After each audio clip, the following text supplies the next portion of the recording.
Let's start with rents, which seem to keep going up despite what we're hearing about housing prices overall, given mortgage rates, as Diana was just describing, moving up and making it more or less affordable for buyers. Yeah, you and Kramer talked this morning, David, about rents being a component of inflation and how there is really nothing abating that upward tick in rents. It's really a supply and demand issue. Apartment buildings across the country are full, and they are able to push rents right now. And until we see more supply come online, you're going to continue to have that problem. So your expectation is rents will continue to either maintain and or continue to move higher? They'll continue to go up. Everyone that we work with is pro-forming somewhere north of 5% rent increase over the next year.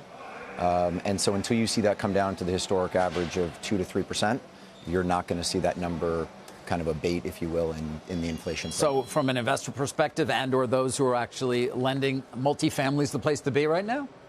Multifamily is a great place to be. One of the big reasons for that is the agencies, Fannie and Freddie, that provide liquidity to that market. There isn't that liquidity in other commercial real estate asset classes.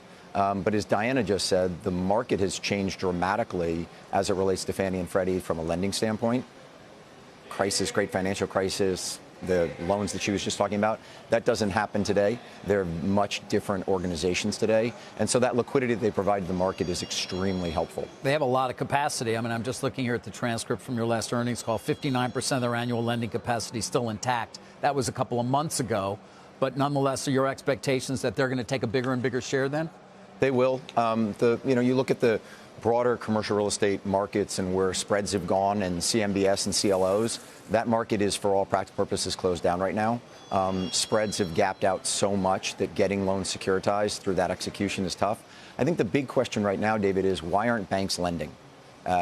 You saw earlier Bob Pisani talking about the fact that banks are trading at ridiculously low multiples right now. The reason they're trading at ridiculously low multiples is because they're not lending. They're overcapitalized by over $3 trillion, and they've all pulled back. And so them pulling back in the commercial real estate sector right now has made it so that the entire, if you will, chain has stopped moving. And so you can't get warehouse lines right now. You can't get syndicates to go and syndicate loans. And so as a result of that, we're getting a real pullback from lending from the major money center banks. And that has basically slowed down the entire financing system. So why is that happening? Is that a sign as we go into bank earnings here in the next couple of days that banks are cautious? Is it a regulatory situation? Morgan, it's such a great question because in Q2, commercial banks in America, their net charge-offs for commercial real estate was 1 basis point. One. Okay? Their commercial real estate portfolio delinquencies were at 70 basis points. That got up to almost 9% during the great financial crisis. So they're bracing for something to happen, but it certainly has not started to happen. From an overall credit standpoint, it's an incredibly clean book. So then what does this do to the supply conversation that we started this interview with? Can enough supply come online to see something like rents, for example, in multifamily homes abate? Well, it's a combination of both keeping single-family production going, which has slowed down dramatically, as Diana just said. That market is very challenged from where interest rates have gone in the purchase market. And until you get more supply in both single-family as well as multifamily, rents on multifamily are going to continue to go up. What kind of number would you need to see on starts or permits to say that the housing market's beginning to equalize? So the big problem there, Carl, is that if you think about it, we need to have over 1 million single-family home starts going, and that's just pulled back below that recently. And so with the current financing market and with interest rates at 7% on a mortgage that Diana just talked about, it's very hard for new shovels to go into the ground on the single-family side. On the multifamily side, starts over the summer were at all-time highs. So you are seeing it on the multifamily side, but that's an 18 to 24-month lag as it relates to when that inventory will be supplied.